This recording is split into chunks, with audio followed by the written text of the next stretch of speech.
Now what यानी अब क्या। आज जब पॉलिटिक्स का हमारी जिंदगी के लगभग हर पहलू पर असर होने लगा है, तो अक्सर हमारे मन में ये सवाल उठता होगा, कितना कुछ दांव पे लगा है और फ्यूचर के बारे में सटीक या पक्के तौर पर कुछ कहा नहीं जा सकता है। अलग अलग पॉलिटिकल ओपिनियंस की वजह से करीबी रिश्ते तक टूट जाते हैं। ऐसे में इन मतभेदों के साथ आप कैसे रह पाएंगे? कैसे आप इन मुश्किलों को पार कर पाएंगे? क्या आप किसी ऐसे इंसान के साथ रिश्ता बना पाएंगे जिसके विचारों के साथ आप बिल्कुल सहमत नहीं हैं? ये समरी आपको इस तरह की सिचुएशन से डील करने का तरीका बताएगी। आप सीखेंगे कि कैसे आप अपने माता-पिता, जीवन साथी, बच्चे, दोस्त या साथ काम करने वाले लोगों के साथ अलग-अलग पॉलिटिकल राय के बारे में डिस्कस कर सकते हैं। किसी से सहमत नहीं होने में कोई बुराई नहीं है। इन झगड़ों या मतभेदों को ठीक करने के बजाय ये समरी आपके करीबी लोगों के साथ आपके रिश्ते को गहराई से देखने पर फोकस करती है। अगर आप अपने डिफरेंसेस के बारे में बात करेंगे और अपने मतभेद भूल जाएं, तो आपका रिश्ता पहले से भी ज्यादा मजबूत होगा। Our families of origin. Don't question grandma and other unwritten rules. इस दुनिया में हमारा सबसे पहला रिश्ता उनके साथ बनता है जो हमें पाल पोस कर बड़ा करते हैं। एक बच्चे के तौर पर हम अपने फैसले खुद नहीं ले सकते। जब हम अपनी सोच के हिसाब से फैसले नहीं ले सकते, तब हमारे परिवार का हमारे विचारों और जजमेंट पर बहुत गहरा असर पड़ता है। इसलिए एक परिवार का हिस्सा होना हमारी जिंदगी में अहम रोल निभाता है। एक परिवार का हिस्सा होने भर से हमारी कई ज़रूरतें अपने आप पूरी हो जाती हैं। इससे हमें ज़िंदगी में सपोर्ट मिलने का एहसास होता है। हमें लगता है कि कोई है जिनके लिए हम इम्पोर्टेंट हैं। हालांकि कई परिवारों में माना जाता है कि बच्चों को वही करना चाहिए जो बड़े करते हैं। जब बच्चे बड़े होकर अलग सोच रखने लगते हैं, तब परिवार में झगड़े होने लगते हैं। इससे गहरे रिश्ते टूटने लगते हैं। ये उन सभी लोगों के लिए दर्दनाक और दुख पहुंचाने वाली सिचुएशन बन जाती है जो इससे जुड़े होते हैं। आज हम जिस दौर में जी रहे हैं, पॉलिटिक्स का असर जिंदगी के लगभग हर पहलू पर होने लगा है। जब पॉलिटिक्स से जुड़े मतभेद परिवार में होते हैं, तो अक्सर करीबी लोगों से भी रिश्ते हमेशा के लिए टूट जाते हैं। इन टकरावों से कैसे बचें, ये हमें सीखना होगा। ये समझना ज़रूरी है कि ये मतभेद ऐसे नहीं हैं जिन्हें सुलझाया जा सके या दूर किया जा सके। इन मतभेदों से बचने के लिए हमें दूसरों की सोच को समझना होगा, उनका नज़रिया समझना होगा। ज़्यादातर केस में ये मतभेद इसलिए होते हैं क्योंकि परिवार के मेंबर्स में जेनरेशन गैप होता है। पॉलिटिक्स को लेकर हर जेनरेशन की उम्मीदें अलग-अलग होते हैं। हर जेनरेशन अपनी अलग-अलग मुश्किलों का सामना करके आगे बढ़ता है। मतभेद तब होते हैं जब एक जेनरेशन दूसरी जेनरेशन की राय को गलत मानती है। साथ ही दूसरी जेनरेशन के ओपिनियन का मजाक उड़ाने से हम उनके नज़रिए को समझने का मौका खो देते हैं। इसके अलावा कई अनकही उम्मीदें माता-पिता और बच्चे के रिश्तों से आती हैं। ये उम्मीदें नाराज़गी का कारण बनती हैं। बच्चे अपने माता-पिता से अलग सोशल और इकोनॉमिक माहौल में बड़े होते हैं। इसके कारण जब बच्चे अपने माता-पिता से अलग सोच रखते हैं, तब माता-पिता अपमानित महसूस करते हैं। अपने पारिवारिक रिश्तों से लगी हमारी उम्मीदें हम पर बहुत दबाव डालती हैं। ये हमारे लिए मुश्किल तब बन जाता है जब हम अपने परिवार को हमसे अलग विचार रखते हुए देखते हैं। अब यहाँ अपनी उम्मीदों को समझना और उन्हें एग्जामिन करना ज़रूरी हो जाता है। हमें याद रखना चाहिए कि हम सब बड़े होकर अलग तरह के इंसान बनते हैं। हमें दूसरों की सोच और उनके विचारों को कंट्रोल करने की कोशिश करना छोड़ देना चाहिए। याद रखें कि प्यार और असहमति दोनों एक साथ मौजूद हो सकते हैं। आइए सारा का अपने पापा के साथ जो रिश्ता था, उसे एग्जाम्पल के तौर पर लेते हैं। इस बुक की को-ऑथर सारा एक डेमोक्रेट है, यानी डेमोक्रेसी को सपोर्ट करने का माइंडसेट रखती हैं। डोनाल्ड ट्रंप के प्रेसिडेंट बनने से उन्हें बहुत निराशा हुई थी और गुस्सा भी आया था, लेकिन उनके पापा बड़े गर्व से ट्रंप को सपोर्ट करते थे। उनके 2 साल तक प्रेसिडेंट के पद पर होने पर भी सारा के पापा उनके वफादार सपोर्टर बने रहे। इस पॉलिटिकल सोच के चलते सारा और उसके पापा के बीच दूरियां आ गईं। सारा को समझ नहीं आता था कि क्यों उसके पापा ट्रंप जैसे बुरे आदमी को सपोर्ट करते हैं। उनके पापा को ये समझ नहीं आता था कि क्यों सारा इन चीज़ों को अलग नज़रिए से देखती है। सारा और उसके पापा के बीच का ये तनाव तब तक चलता रहा जब तक सारा, उसके पापा और इस बुक के को-ऑथर बेथ एक रोड ट्रिप पर नहीं गए। पूरे रास्ते उन्होंने पॉलिटिक्स के बारे में बात ना करने की कोशिश की क्योंकि उन्हें पता था इससे परेशानियां बढ़ेंगी। लेकिन बेथ का रिपब्लिकन से बदलकर डेमोक्रेट होने से सारा के पापा की उत्सुकता जागी। इससे पॉलिटिक्स के बारे में गंभीर बातें शुरू हुईं। ट्रिप के खत्म होने पर भी कुछ नहीं बदला था, कुछ भी ठीक नहीं हुआ था। सारा को अभी भी ट्रंप पसंद नहीं थे और उनके पापा अभी भी उनके सपोर्टर थे। हालांकि बेथ ने कुछ गौर किया और उसके ऑब्जर्वेशन ने सारा को उसके पापा के साथ अपने रिश्ते को अलग तरह से देखने में मदद की। इससे सारा को ये एहसास हुआ कि मतभेदों को लेकर उनकी और उनके पापा की अलग अलग सोच है। सारा को पता था कि मतभेद होंगे और वो इसके लिए तैयार थी। दूसरी तरफ उनके पापा ने सोचा भी नहीं था कि उनके बीच मतभेद हो सकता है। जब पॉलिटिक्स को लेकर उनकी सोच एक दूसरे के सामने आई तो वो कंफ्यूज हो गए। उन्होंने उम्मीद नहीं की थी कि सारा दुनिया को अलग तरह से देखती है। जब सारा उनकी सोच से सहमत नहीं हुई तब उन्हें बुरा लगा और बेइज्जती महसूस हुई। सारा के पापा मानते हैं कि एक अच्छे रिश्ते में कभी भी मतभेद नहीं होना चाहिए। इस एहसास ने सारा को ये समझने में मदद की कि जैसे उनके और उनके पापा के बीच सहमति है, वैसे ही असहमति भी हो सकती है। भले ही वो अपने पापा की पॉलिटिकल सोच को नहीं बदल सकती, लेकिन उनके बीच बहुत सारी समान बातें हैं। दोनों एक दूसरे से बेहद प्यार करते हैं और हमेशा करते रहेंगे। इस एहसास की वजह से सारा ने अपने रिश्ते को तोड़ने के बजाय और मजबूत किया। The families we create. We are more than our opinions about Julia Roberts. सालों से पार्टनरशिप कई कारणों की वजह से महत्व रखती है। इसमें कोई आश्चर्य की बात नहीं कि हम अपनी पार्टनरशिप पर कितना प्रेशर डालते हैं।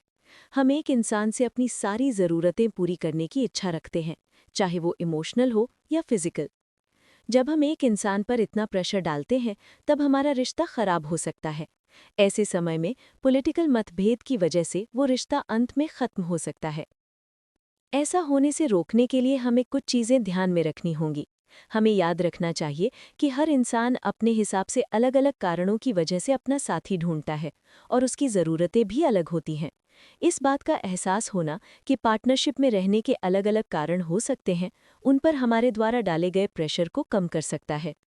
पार्टनरशिप में हम छोटे छोटे पलों के बारे में भी ज़्यादा सोचने लगते हैं। जब पार्टनरशिप पर प्रेशर बढ़ता है तो छोटे छोटे मतभेद भी विश्वासघात की तरह लगते हैं। ये ज़रूरी है कि हमारे इमोशंस हमारे एक्शंस पर हावी ना हों। हमें अपनी भावनाओं को समझना होगा, तभी हम लॉजिकली सोच पाएंगे। हमें अपने पार्टनर के नज़रिए से भी सोचना चाहिए, तभी हम इतने मुश्किल समय में सही तरह से सोच पाएंगे।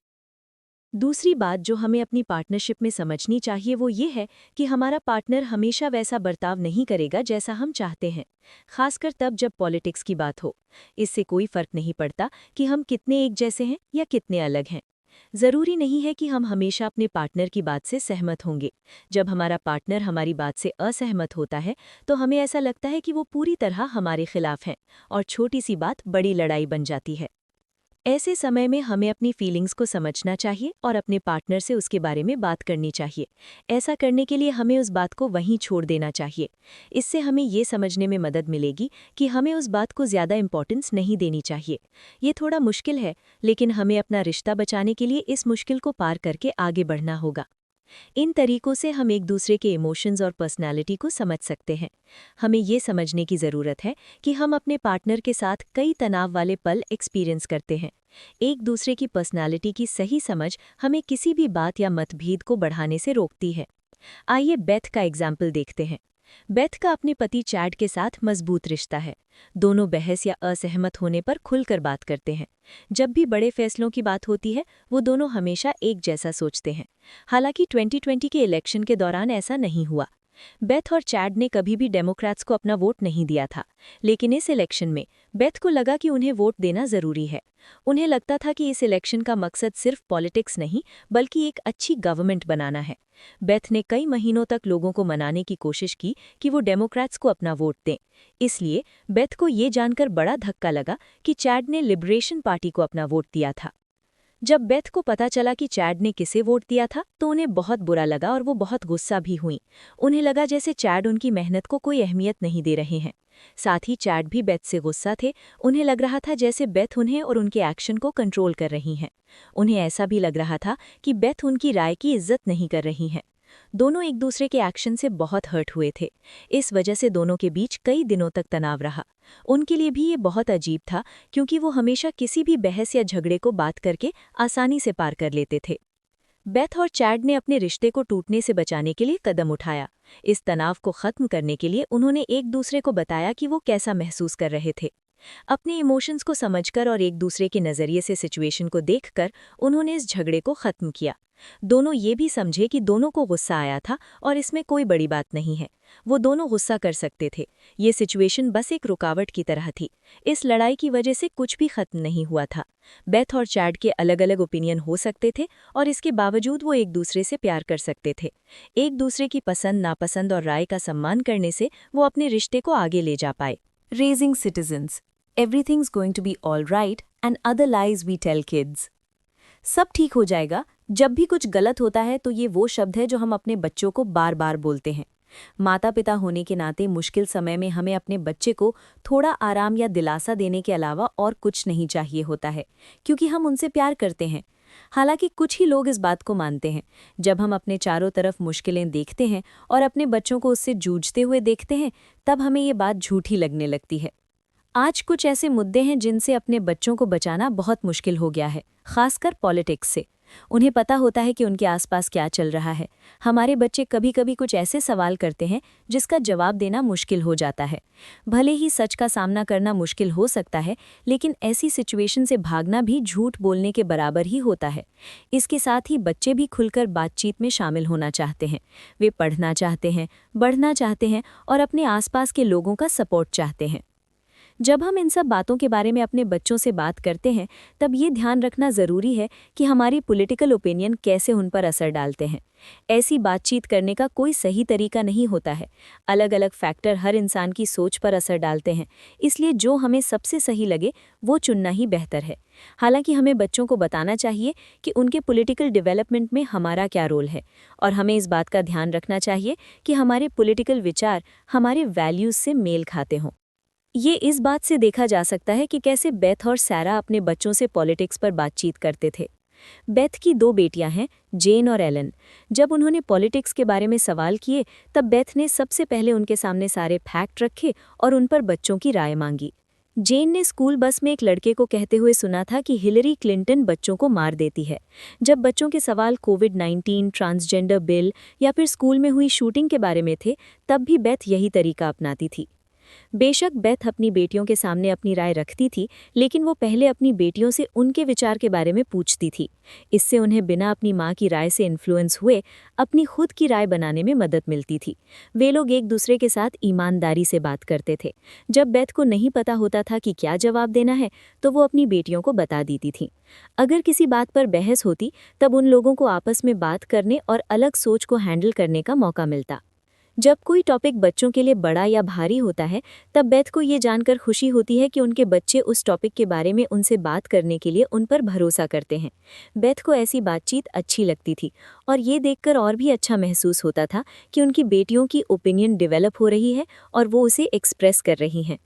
वहीं सैरा के 3 बेटे हैं और वो अलग तरीका अपनाती है। वो सुनने के बजाय बोलती ज़्यादा है। वो सुनना चाहती हैं कि उनके बेटे क्या कहना चाहते हैं, लेकिन उन्हें लगता है कि सोसाइटी ने पहले ही उनके मन में ये बात बैठा दी है कि आदमियों को बोलने का हक है। सारा अपने बेटों को सिखाना चाहती थी कि औरतों की भी अपनी राय होती है और उन्हें वो सुनना चाहिए। सारा एक ऐसी औरत है जो हमेशा से पॉलिटिक्स से जुड़ी रही हैं, इसलिए वो हर वक्त अपने आसपास के मर्दों को ये याद दिलाती रहती हैं कि ये एक आम बात है। वो नहीं चाहती थीं कि उनके बेटे बड़े होकर ये देखकर दंग रह जाएं कि एक औरत भी अपनी राय रख सकती है। सारा अपने बेटों की पॉलिटिकल ओपिनियन को सीरियसली सुनती है, लेकिन वो ये भी चाहती हैं कि उनके बच्चे सीखें कि औरतों की राय का भी सम्मान करना चाहिए। ये दोनों तरीके बताते हैं कि कैसे जेंडर और पर्सनालिटी हमारी सोच पर असर डालते हैं।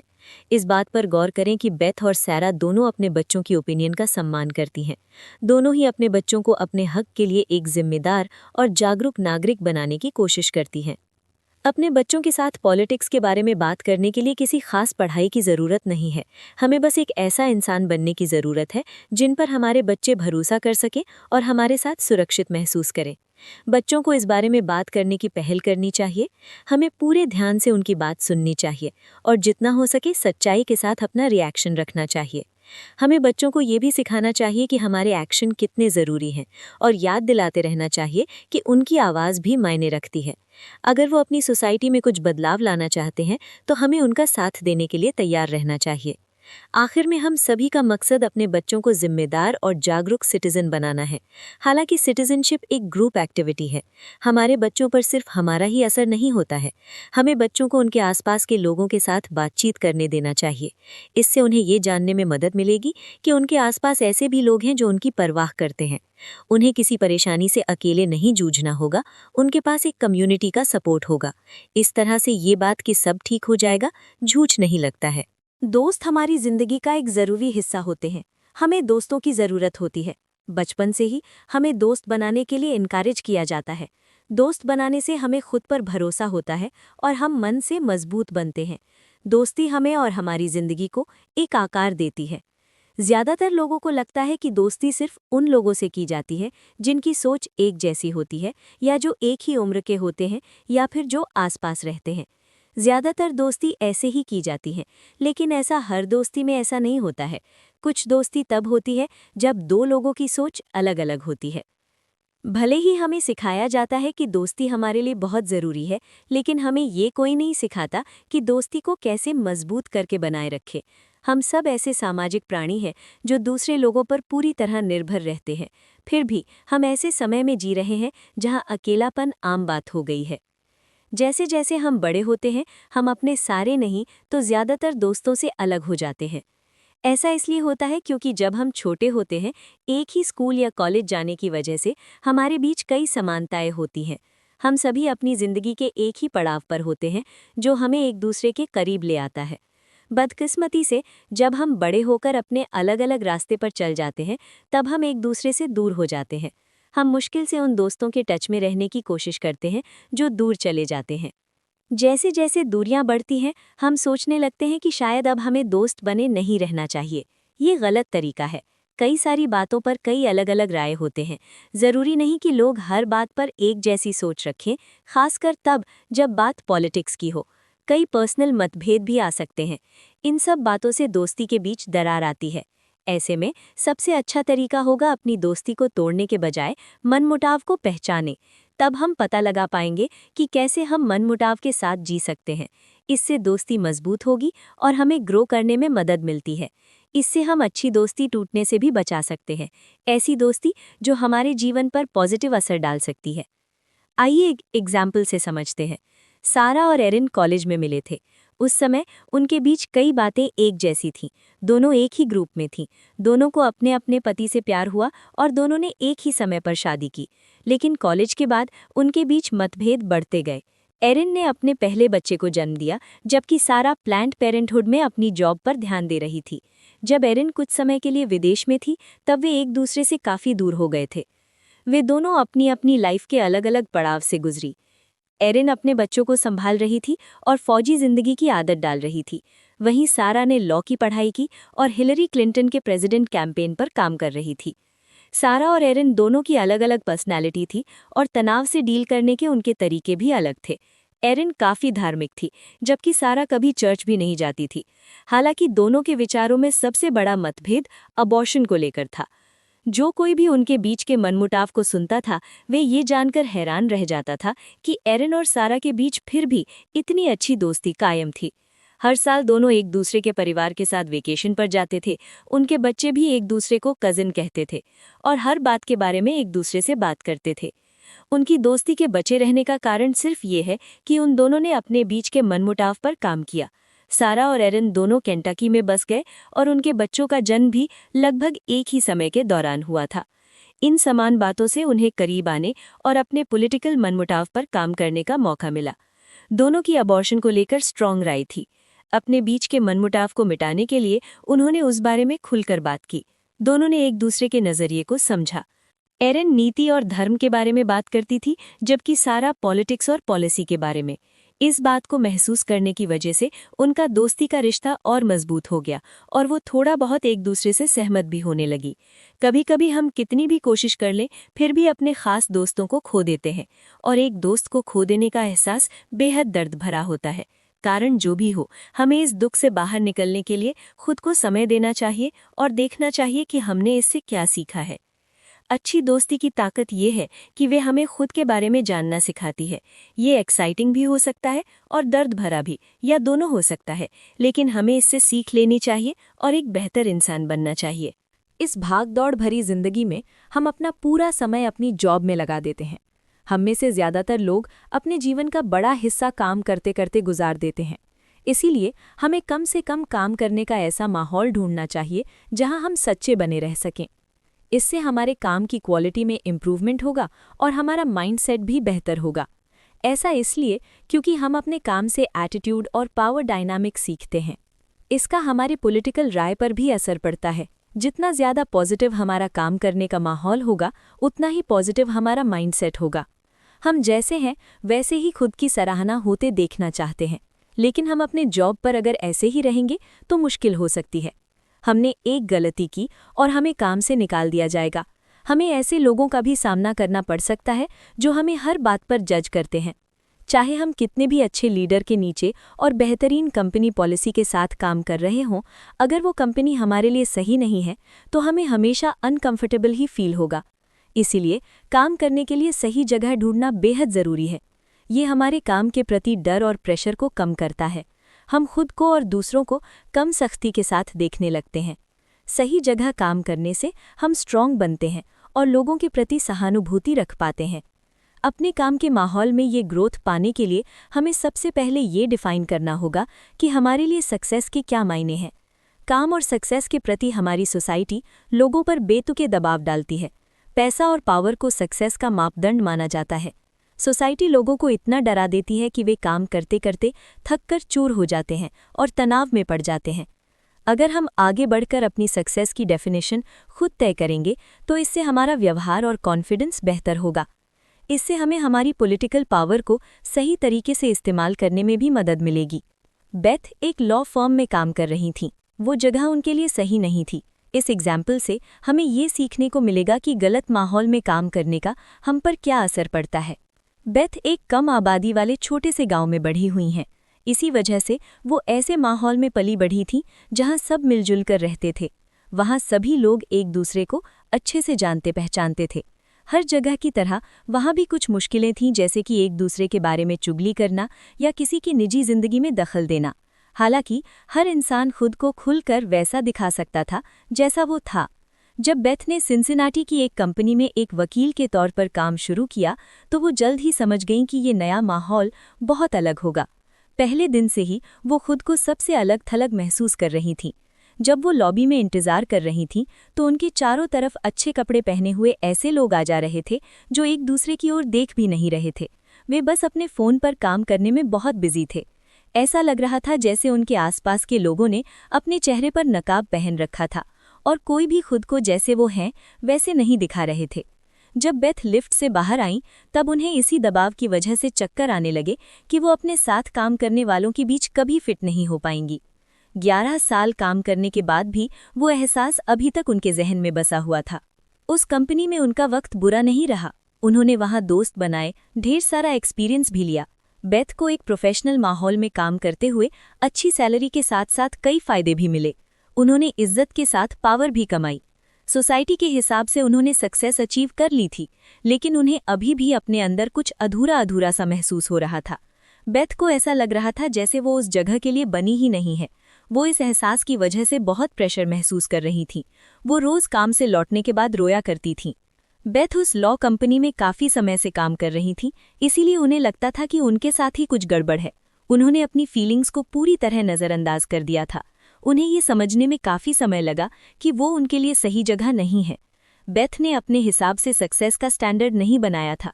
उन्होंने सोसाइटी के स्टैंडर्ड को ही अपना लिया था।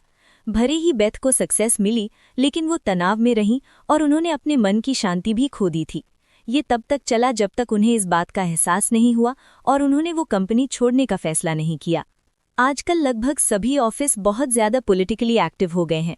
कंपनियों को अपनी पॉलिसी में बदलाव करने और किसी भी भेदभाव के खिलाफ खड़े रहने पर जोर दिया जाता है। जॉब से निकाले जाने का डर लोगों के लिए एक बहुत बड़ी चुनौती है। ये लोगों को अपनी असली पर्सनालिटी दिखाने से रोकता है। इस डर को हम पर हावी होने से रोकने के लिए हमें अपने डर को स्वीकार करते हुए अपनी वैल्यूज़ पर ध्यान लगाना चाहिए। अच्छे माहौल में हमारी सच्चाई को सही इनाम भी दिया जा सकता है। हाँ, अगर वो माहौल सही नहीं है तो हमें अपनी ईमानदारी के कारण मुसीबतें झेलनी पड़ सकती हैं। हमें ये समझने की ज़रूरत है कि अगर हम अपने वर्कप्लेस में कंफर्टेबल नहीं हैं तो उस जॉब को छोड़ देना ही अच्छा होता है। इससे हम बुरे नहीं बनते। कभी कभी कोई काम हमारे लिए सही नहीं होता है। हमें इतनी हिम्मत दिखानी चाहिए कि हम खुद को और अपनी वैल्यूज़ को आगे रख सकें। अगर हम ऐसा कर पाए तो जल्द ही हम एक सही कंपनी में सही माहौल में काम कर पाएंगे।